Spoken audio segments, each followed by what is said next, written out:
Hello, hello, hello, guten Tag, j'espère que vous allez bien. Bienvenue dans une nouvelle vidéo. Aujourd'hui, je vous retrouve dans un format que vous aimez énormément, à savoir mes favoris du moment. La dernière vidéo doit remonter il y a bien plus de 3 mois, si je dis pas de bêtises. Donc là, j'ai fait un petit peu la liste de tout ce que j'ai apprécié récemment. Il n'y a pas vraiment de chronologie, il y a très certainement des choses que j'ai oubliées, mais en tout cas, j'espère que ce seront des éléments qui pourront potentiellement vous intéresser. J'espère que ça va très bien chez vous. Si c'est pas le cas, j'espère que ça ira peut-être un peu mieux après cette vidéo, pardon. Merci déjà d'être ici. Je suis très contente de passer ce moment avec vous et on va commencer de suite. Je vais commencer par une catégorie que j'ai pas faite depuis un sacré bout de temps, à savoir les expositions. J'ai eu l'occasion de faire 2 expositions qui m'ont particulièrement marquée, dont je voulais vous parler. On va commencer par l'exposition sur le photographe William Eggleston, qui est un photographe américain, et ça a été exposé du coup au musée, ou du moins le centre culturel qui s'appelle C/O Berlin.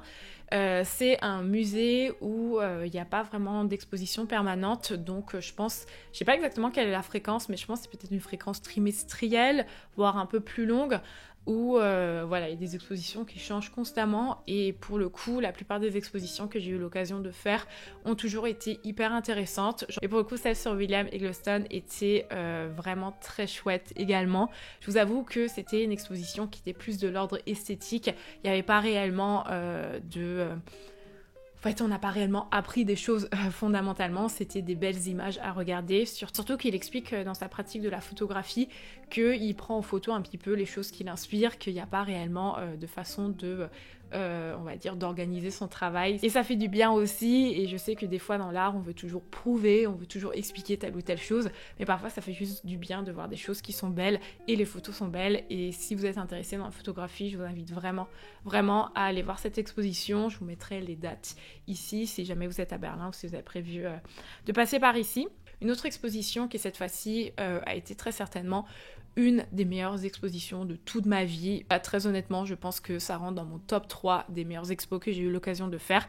Ça a été lors de mon séjour à Copenhague. Je suis allée au musée du design. Vraiment, je suis allée dans ce musée en me disant on va me montrer des chaises, mais je m'attendais pas du tout à ce qu'il y ait toute une partie qui aborde. Alors je sais pas du tout si c'est en exposition permanente ou si c'était juste spécifiquement à ce moment-là. Toute une partie qui abordait les questions sociétales actuelles par rapport à ce qui se passe, on va dire, par rapport aux réseaux sociaux, au métaverse, à l'intelligence artificielle. C'est des thématiques que je déteste. Je vais être transparente avec vous. Je m'en fiche. Dès qu'on me dit ouais, intelligence artificielle, je m'en fous. Et pourtant, là, c'était hyper intéressant d'avoir une mise en perspective de modèles vers lesquels on va doucement tendre. Donc ça parle pas uniquement de ça, mais c'est vraiment des questions dystopiques sur quel pourrait potentiellement être notre avenir. Donc il y a énormément d'œuvres fictives. Il y a certaines œuvres qui m'ont beaucoup touchée, comme par exemple, c'est une des premières lorsqu'on rentre, c'est des gels pour les mains, et il y a marqué à côté en fait que voilà, on est en 2050, il n'y a plus aucun contact physique parce qu'on est tous derrière nos ordinateurs, et du coup ce gel, lorsque tu te le mets sur les mains, ça te permet de recréer cette sensation comme si tu étais touché par un humain. Il y a par exemple quelque chose aussi qui... Waouh, est-ce que c'est en rapport avec l'actualité ? Voilà, il n'y a plus de retraite, les personnes âgées sont obligées de travailler, donc lorsque tu commandes ta nourriture sur l'application, tu peux choisir le niveau de vitesse à laquelle tu veux que la nourriture arrive, parce que les personnes âgées prennent plus de temps sur le vélo. C'est plein de questions comme ça. Il y a toute une partie aussi qui remet en perspective le fait de faire du travail à la maison. Il y a une autre partie où il y a beaucoup de questions. J'étais du coup là-bas avec ma copine Mia. Il y avait des questions, on avait vraiment la chair de poule. On était en mode waouh. Mais hyper intéressant. Je vous recommande vraiment de faire ce musée rien que pour cette partie. Après, tu as une autre partie qui est effectivement plus sur le design en général, sur des chaises, sur des objets quelconques. Ça m'a pas plus touchée que ça. Je trouvais que la scénographie était pas optimale. Par exemple, il y avait des chaises qui étaient suspendues, je comprenais pas trop, mais ça se regarde. Le musée est dans un très bel endroit. Ça, par contre, il y a un très beau jardin, et il y a évidemment, on est à Copenhague, donc déjà Copenhague pour le design, c'est incroyable, mais du coup, il y a aussi une boutique du musée où vous avez notamment des très beaux prints. Moi, je voulais acheter celui-ci, mais je m'étais dit que pour mon retour, je risquais de l'abîmer. Toujours un peu dans la même thématique, cette fois-ci, on va aller vers l'illustration. Je vais vous parler des choses que j'ai beaucoup aimées. J'ai décidé d'acheter le Ugly Sketchbook de Fran Meneses, qui est une illustratrice chilienne. Je vous en ai déjà parlé plein de fois. Si vous êtes dans le milieu de l'illustration, notamment sur les réseaux sociaux, vous connaissez son travail. C'est une illustratrice qui s'est notamment fait connaître via des vlogs qu'elle a pu faire sur internet. Je pense que c'est une des premières, si ce n'est pas la première, qui a créé ce concept de studio vlog il y a plusieurs années de ça. Et lors du premier confinement, elle a décidé de faire un sketchbook où elle dessinait dedans en s'enlevant un petit peu la pression et en dessinant juste des petits moments du quotidien. Et j'ai toujours trouvé son travail dans ce projet absolument magnifique. Et j'ai décidé du coup d'acheter un exemplaire. Alors c'est pas un vrai exemplaire, c'est numérique. Mais en tout cas, je peux imprimer les pages si jamais j'en ai envie. Je vais vous parler aussi du Off Festival. C'est un festival de design que j'ai eu l'occasion de faire il y a un peu plus d'un mois à Barcelone. C'était pas du tout prévu que j'aille là-bas à la base.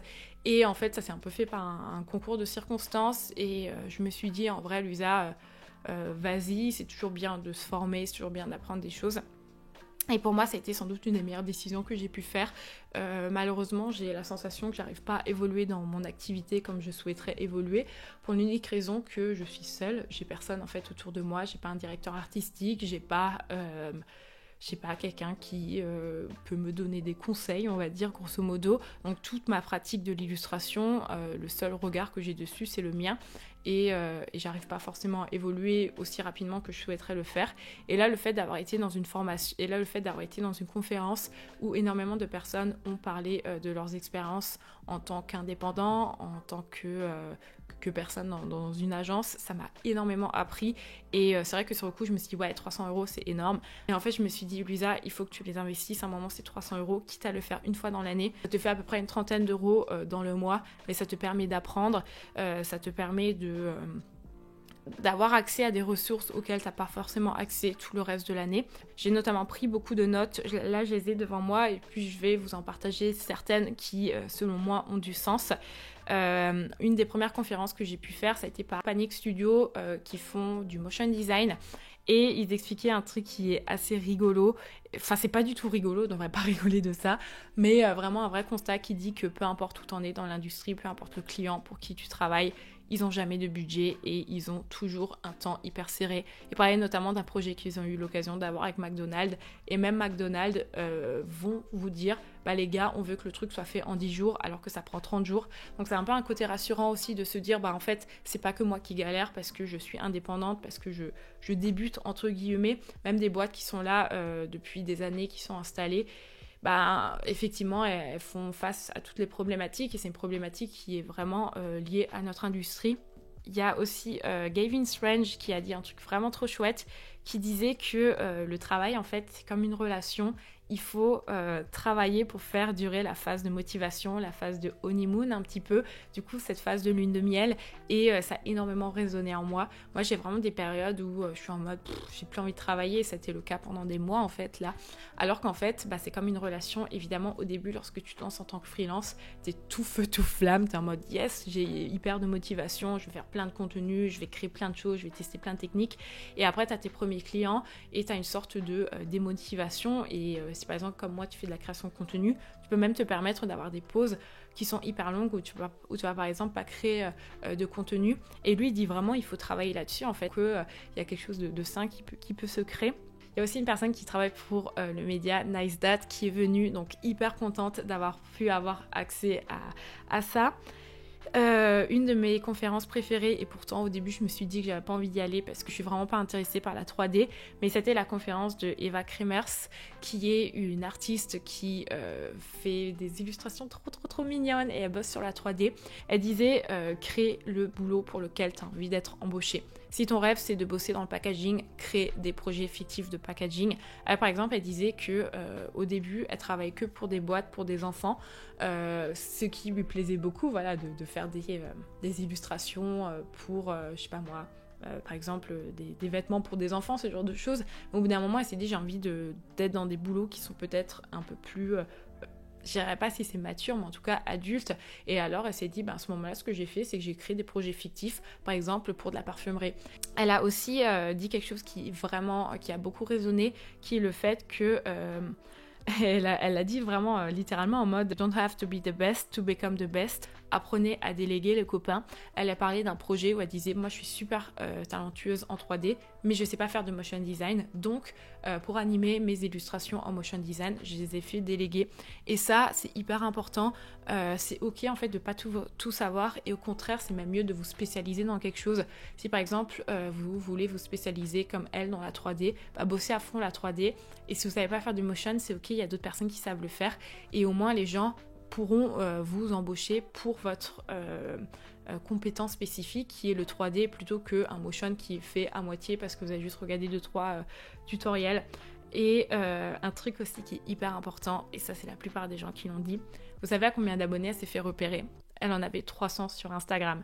Donc vraiment les copains, profitez d'être dans ce milieu qui est un milieu où avoir des abonnés ça fait pas tout. Et si vous avez un très bon travail et que vous avez peu d'abonnés, vous pouvez quand même vous en sortir. Donc ça, trop intéressant. Tous les conférenciers ont parlé de l'importance de la famille et de l'importance de la vraie vie. Être sur les réseaux sociaux, c'est fun.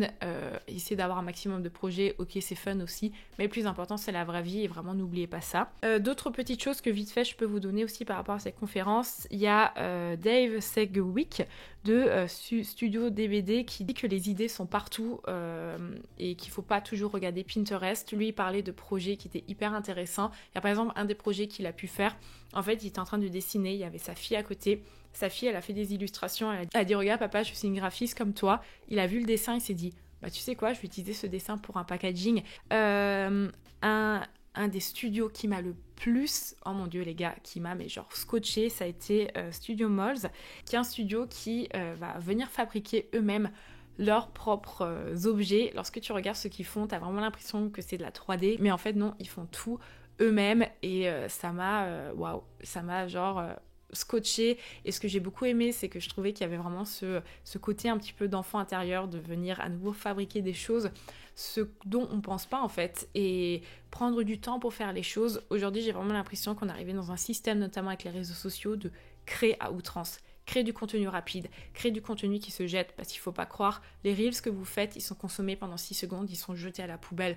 Et le fait de voir des gens qui prenaient encore du temps de fabriquer des choses, ça m'a tellement inspiré, ça m'a aussi beaucoup donné espoir en me disant que peut-être que plus tard j'ai envie de retourner à des choses comme ça, où je crée des choses qui tiennent et qui restent et qui existent, et pas juste du contenu qui est jeté à la poubelle.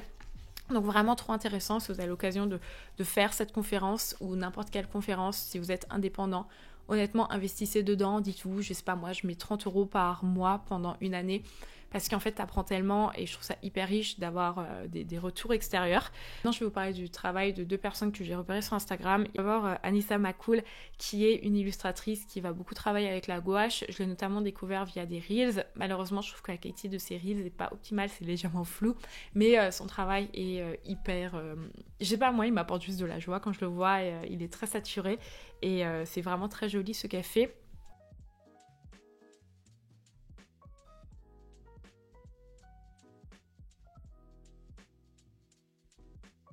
Vous la connaissez très certainement, mais c'est pour vous donner des idées. Il y a Sarah Anmisk qui, elle, est plus graphiste et qui va faire beaucoup de contenu que je trouve hyper intéressant. Elle va par exemple présenter ses favoris du mois sur Instagram de cette façon, et typiquement ça c'est le genre de contenu que vous pouvez aussi faire, et n'hésitez pas à voir en fait ce qu'elle fait, parce que je trouve qu'elle a beaucoup de concepts qui peuvent être refaits à notre sauce pour nos propres comptes. Si par exemple vous avez envie de partager les choses qui vous inspirent. Et enfin, dernier favori, je me suis acheté un scanner il y a maintenant un mois de ça. J'ai été face à un énorme manque d'inspiration, je vous en parlerai dans une autre vidéo. En fait, je me suis sentie hyper intimidée par mon iPad. Vraiment, j'ai eu l'impression que mon iPad, c'était... je sais pas, un peu comment vous le représentez, comme si il devenait tout petit quand je le regardais. Je suis en mode, je vais jamais réussir à faire quoi que ce soit dessus. J'adore Procreate, j'adore dessiner sur l'iPad, mais je trouve que ça permet moins de tests peut-être que le papier. Et en fait, dès que je dessinais dessus, ça me plaisait pas. C'était trop lisse, c'était trop... En fait, il manquait un truc. Et je me suis dit, en fait, achète un scanner, scanne des trucs, déchire des choses, fais des tests avec des textures, et je me suis jamais autant éclatée depuis que j'ai ça. Je développe pas plus que ça, je vais pas trop développer parce que je pense que je vais vous faire une vidéo à ce sujet, peut-être plus sur Instagram que sur YouTube. Sur YouTube, je vais vous présenter 4 vidéos que j'ai beaucoup aimé regarder récemment. Il y a la première vidéo qui est la vidéo d'Isaline qui parle de son projet pour le clip d'Inoxtag. Elle explique en fait comment est-ce qu'elle a réalisé le clip en stop motion et c'est hyper intéressant et pour le coup c'est vraiment très inspirant. Il y a Furry Little Peach qui est partie à Tokyo et qui en a fait un vlog. Elle est accompagnée du coup de son copain et son copain, si je dis pas de bêtises, il fait de la vidéo, enfin c'est son boulot principal il me semble, et pour le coup la vidéo est trop bien filmée. Il y a certains plans qui m'ont énormément inspirée et juste que vous aimez Tokyo ou pas, ou que vous aimez l'illustration ou pas, je vous recommande d'aller voir la vidéo parce que c'est beaucoup inspirant et il y a toujours des idées à tirer de ce genre de contenu. Il y a également une vidéo cette fois-ci sur le YouTube français qui explique toute l'histoire d'MTV. J'ai adoré, c'était hyper divertissant, ça m'a donné beaucoup de nostalgie même si j'ai pas du tout grandi avec MTV et ouais, juste allez voir, ça dure 1 heure il me semble, c'est trop chouette à regarder comme un petit documentaire et toujours un peu dans l'aspect documentaire, il y a eu cette vidéo YouTube sur la Scampia que je connaissais pas du tout. Alors autant je peux vous parler d'illustration, je peux vous parler de dessin, mais autant l'architecture, c'est pas du tout un domaine que je connais. Mais en tout cas, la Scampia, c'est un complexe d'immeubles qui a été créé à Naples, un petit peu comme un projet d'après-guerre pour reloger les personnes dont les logements ont pu être détruits. Et dans cette vidéo, on comprend un petit peu pourquoi est-ce que ça n'a pas fonctionné et il y a beaucoup de questionnements par rapport à l'architecture. Et pour quelqu'un comme moi qui est complètement novice dans ce milieu, j'ai trouvé cette vidéo très simple à comprendre, très agréable et même si ça vous intéresse pas nécessairement l'architecture, je pense que ça pourrait quand même vous permettre d'avoir des réflexions et juste d'apprendre de nouvelles choses. Au niveau des achats, je vous prépare une vidéo vraiment à part où je vais vous parler un petit peu de toutes les choses que j'ai pu acheter récemment, donc je ne vais pas vous parler de tout, mais juste sélectionner un de mes favoris, Studio. Ah ouais, je sais pas comment ça se prononce, studio de céramique à Copenhague. J'avais déjà repéré leur travail dans une autre boutique ici en Allemagne, mais c'est beaucoup trop mignon. Franchement, je sais que les gens ont envie que j'utilise des termes un peu plus travaillés pour décrire ce que je vois, mais à un moment, disons les termes, c'est juste mignon. J'ai acheté du coup cette petite coupelle et j'avais également acheté un de ces petits personnages pour mes meilleurs amis. Au niveau des podcasts, je voulais vous parler du podcast de Ace Studio. Ace Studio, c'est un studio de graphisme et ils ont également une boutique à Barcelone et ils ont créé un podcast qui s'appelle Women at Work, ce qui est super chouette, qui va, comme vous vous en doutez, parler de femmes qui travaillent et de femmes qui travaillent dans l'industrie, donc que ce soit du graphisme, du motion design, on va dire du design d'un point de vue général. C'est intéressant à écouter, ça change et je trouve ça toujours très chouette de nous mettre en avant parce que c'est vrai qu'on est peut-être sous-représenté dans certaines industries. Et je vais terminer par la musique. Musique, j'ai plein de petites choses à vous dire. Entre ma dernière vidéo et celle-ci, DJ Earthstring ont sorti beaucoup de sons.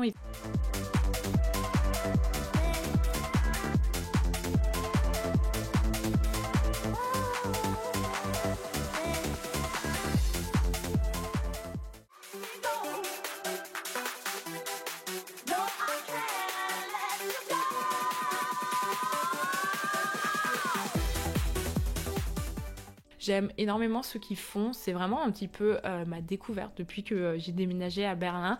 C'est vrai que depuis que j'ai déménagé à Berlin, on peut se dire t'écoutes de la techno tout le temps, mais en fait j'ai vraiment découvert que j'aime énormément tout ce style un petit peu de trance, Eurodance, je crois que ça s'appelle, et eux sont vraiment à fond là-dedans. It's funny that everyone always tells us that it's very trance infused because actually we don't really come from trance at all. I remember before our first set we were sitting together and we didn't even know what to play because people said, oh, it sounds like trance, just play trance tracks, and we were like, we don't know any trance tracks.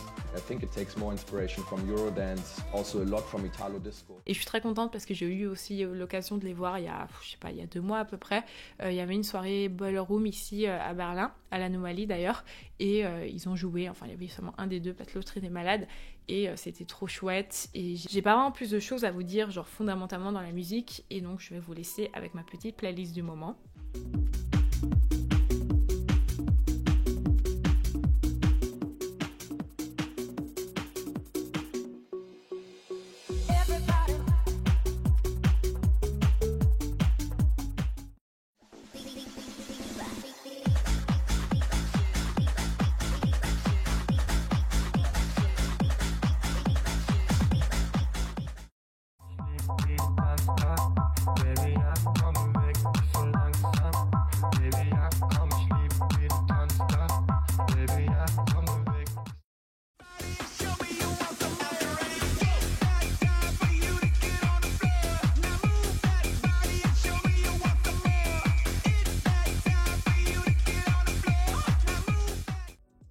On arrive sur la fin de cette vidéo. Dites-moi si ça vous a plu malgré tout. Et surtout, n'hésitez pas à me dire en commentaire quels sont vos favoris. Ça me permet toujours de découvrir des nouveaux artistes. Ça peut vraiment être n'importe quel type de favoris. Ça peut même être la nourriture. Des fois, j'ai envie de vous parler de nourriture, mais je me dis... est-ce que ça vaut vraiment la peine? Alors que des fois, j'écouvre des choses trop délicieuses. Mais bref, n'hésitez pas à me partager en commentaire vos favoris. Ça me fait trop plaisir de vous lire. N'hésitez pas à me dire non plus comment vous allez en ce moment. Est-ce que vous bossez sur des projets ou pas? Quel est le mood? Comment est-ce qu'on se sent à l'approche de l'été? Bon, peut-être pas l'été, peut-être comment on se sent dans le printemps, on va dire. En tout cas, ça me fait toujours hyper plaisir. Vous savez, comme d'habitude, je fais de mon mieux pour répondre à tout le monde. Je vous souhaite une excellente journée pleine de création et je vous remercie de me soutenir. Je vous remercie pour tous vos likes, pour tous vos commentaires.